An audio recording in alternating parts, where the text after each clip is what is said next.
morning, everybody. We are in the barn today, and I brought you with me so that we could clean the peafowl pen. So, hi Mac. So this morning, I just wanted to share with you like a normal day here. I got chores done this morning. I got milk done. I got milk filtered and in the fridge. Then I cleaned up the kitchen a little bit, and I like to come out in the barn or outside in general after I get some of the morning stuff done, just so I can get stuff done outside before it gets too hot. It's a beautiful day today. I'm not sure exactly what temperature it is right now, but it's only about 9 a.m. and it's really, really nice out. So it's a perfect time to clean the peafowl pen. I'd like to shout out to our sponsor for today. It's a friend of mine from Alaska. Her name is Stacy. Big shout out to her. She's amazing. She's supported me through this crazy idea, and when I mentioned it to her, she was, as always, very supportive and has lots of ideas and has shared so many different things with me to help me get going, and she was very generous. Okay, I took the chickens out of the barn because they were obnoxious. So anyway, Stacy, shout out to her. She was very generous, and she sent me this amazing phone stand so that I can prop you guys up. I don't have to get creative and put you on shaving bags or straw bales or figure out where in the heck you're gonna go so that I can talk to you and I don't have a phone right in my face because I dropped it a couple times or my finger went over the screen or just ridiculous things. So she bought this telescopic stand for my phone and it's working amazing and I'm so happy. So thank you, Stacy. I really appreciate you. Now on to the next step. Peafowl is one of those things that we had wanted for years and years, and it was just one of those like pipe dream things that we were never going to get because they're stupid expensive. And if you follow me on Facebook, there was a little bit of a backstory which was really fun. We never thought we would have peafowl for probably another 15 years. I mean, at least 5. So we've gone to auctions and they're really expensive, and through some networking and people that my husband has met, he found this breeder that's just outside of our little town, and he raises fox and peafowl and pigeons, and he makes his own dog food, and he does all this super cool stuff there. And my husband was there and he had peafowl for $10, which is outrageously cheap, mind you. And so he surprised me one day and showed up with this box, and he just delicately handed me this box and was like, don't drop it, but open this. But be careful, because they jump. So I opened this box and there's these little teeny tiny peafowl and they're so cute. And then it was one of those things that like I had not done research on yet, so I had no idea what to do or how to feed them or how to keep them alive at this point, because they're those things where sometimes with homesteading you do years of research, like the cow where I did years and years of research, and then other times you get peafowl on a whim because your husband's amazing. So I'm gonna try and catch these guys. If you've never been around peafowl before, they're kind of like a mix between, they look like a turkey and behave like a guinea. They're kind of crazy, guys. They're very flighty. They have amazing jumping capabilities. They kind of fly up and just go crazy. So bear with me as I try and catch these little guys. So I have this, you know, I'm a big use what you have. So I have this tub and I have this tarp. So I'm just gonna cover it. I've got the top covered so that when I do catch them, I can put them in this tub and hopefully they stay in there. I've done it once before, but we're gonna do it again and try and catch them. So I'm gonna get all the little tiny things out of here. This tractor right here makes it a little inconvenient. But, you know, you gotta work with it. So I'll get them getting big. You guys have seen maybe this one. So this is our male. Ripley, leave it. Hey, is it okay? It's okay. He is a black shoulder pied. And I only know he's a he because I took some pictures and Todd went there a second time a week or so ago. And I sent pictures to him and he said he was a boy. So this one is a black shoulder pied boy. And when I asked for name suggestions on social media, we came up with Yeti because he's gonna be mostly white, I believe. So he's got this little tiny fleep on his head and I love it. It's so cute. I know, I'm sorry. They're not like lovey-dovey birds. They're one of those where they take a really long time. You have to be really patient to get their trust and like have them actually be personable. So I don't really have that much free time to spend every single day giving them treats and loving on them. I mean, I do see them every day because I feed and water them twice a day, but I don't like hold them and spend a bunch of time. So they're a little feral, which is fine. So I'm gonna put them in the little tub and then we're gonna grab the other two. Good boy. Hi, ladies. No. Oh, crap. Well. Okay, so she got out. But thankfully, we kind of plan ahead and we have this net handy.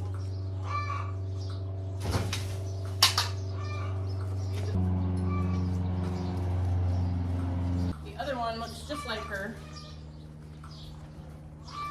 And this is gonna be an indigo blue. Isn't she cool? Hi, honey. So she looks brown right now, but eventually she'll be mostly brown. And then a little bit right here, she'll have some blue color, not quite as striking as the traditional blue peacock boys that you see that are just, you know, got that really pretty blue sheen everywhere and the big, beautiful blue tails. Yeah, it'll be fun to see what they look like. They've gotten so big already. They're really cool. See, it's not so bad, is it? You're doing great. All right, I'm gonna put her in the tub and then we'll get to cleaning the pen. Okay. So, I'm a big advocate for using what you have. And most of the stuff that you see around here is gonna be homemade in some form or another. Either I made it or Todd made it, or we found it on Marketplace. I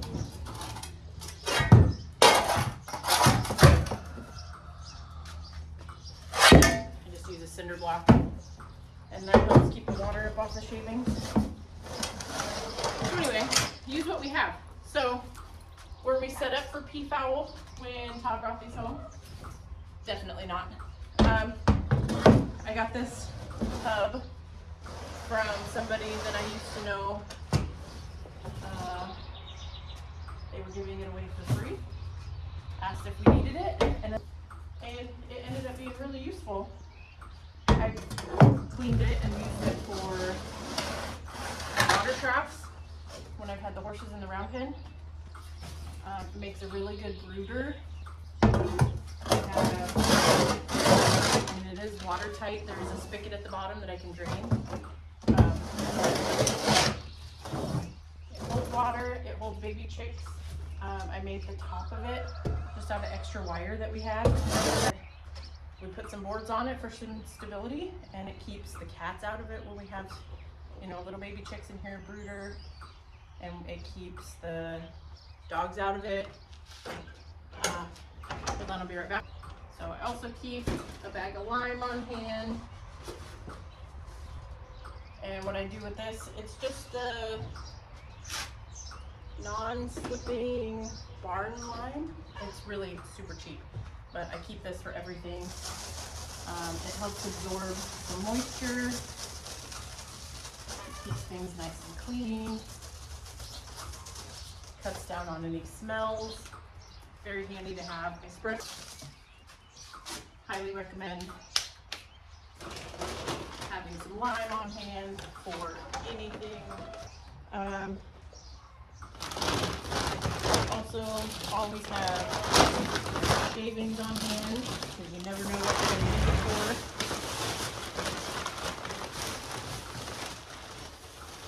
This is really easy. Be careful not to use any cedar shavings. Pine works best. For little, I just use pine for everything. The oils in the cedar can be toxic to some animals, most animals. So you got to be really careful with that. I also always use the large flake just because a small flake is usually more like dust.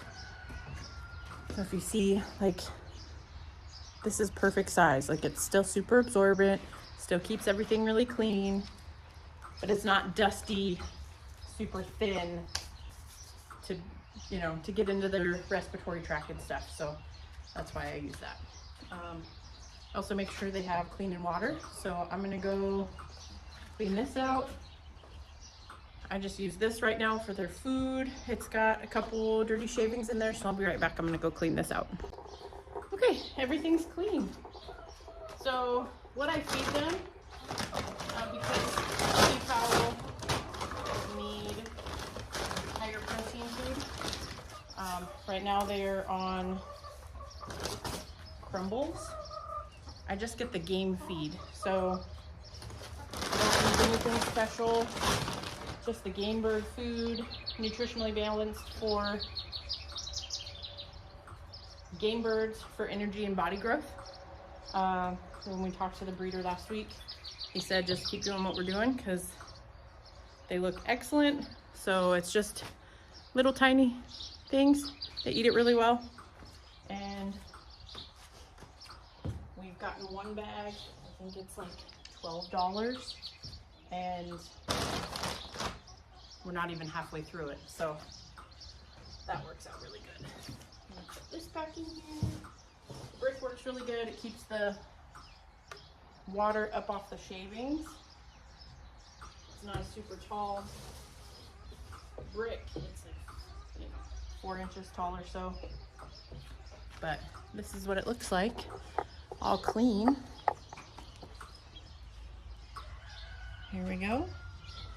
Now I'm gonna put the top back on and it's ready for peafowl again. All right, let's get the peafowl. All right, guys, you ready? I'll show you all 3 of them this time. So, I don't know which one this one is. The girls we named Indigo, no, I'm sorry, Indigo's their color. Igloo and Pelican, but I can't tell the 2 girls apart. We'll see. Hi, aren't you a sweet girl? So, I heard they're obnoxious when they're older. Hold on, you're fine, you're fine. No, come on. You're okay. There, you're fine. Good girl. I heard they're obnoxious when they're older, but honestly, we already have guineas, and we've had upwards of 20 of them before after they've hatched out some babies, and they're loud and obnoxious too. You get to the point, and I don't even hear them anymore.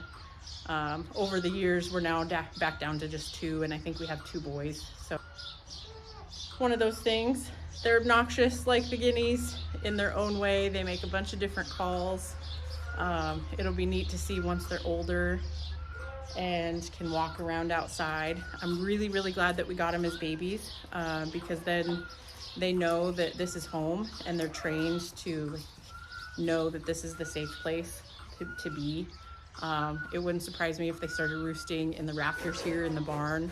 They really like high up places, so the windbreak will be fantastic. They'll be able to get up off the ground and have less predator problem. I'm gonna put her back and grab the other 2, and then I have a nuisance goat that got out again. Now he's eating rabbit food. So, barn problems. So as they jump, now I gotta keep that closed. Hear them? That's them. Isn't that so cute? Guys.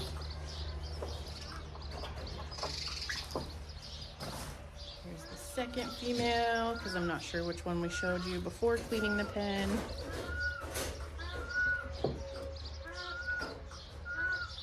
Hi. See, they look identical to me. I can't tell them apart. But you hear them calling each other. They're so sweet. Hey. All right, I'll put you guys together. Okay.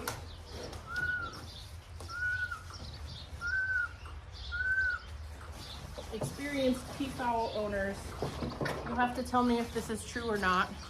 I heard that you can't keep peafowl and chickens together. Peafowl in general can't be touching the ground for a really long time until they're older, because they could pick up diseases from the chickens. If that's true, will you comment and let me know? Yeah, I saw you over there eating rabbit food. I'm gonna hold you now. So if you know, can you let me know if that's true or not? There's been some conflicting information that I've heard of. One person locally keeps them all together, even as little babies. So I'm not sure how accurate that is. Any input would be very helpful. Okay, now I'm gonna go put this nuisance little boy away, and I'll see you next time.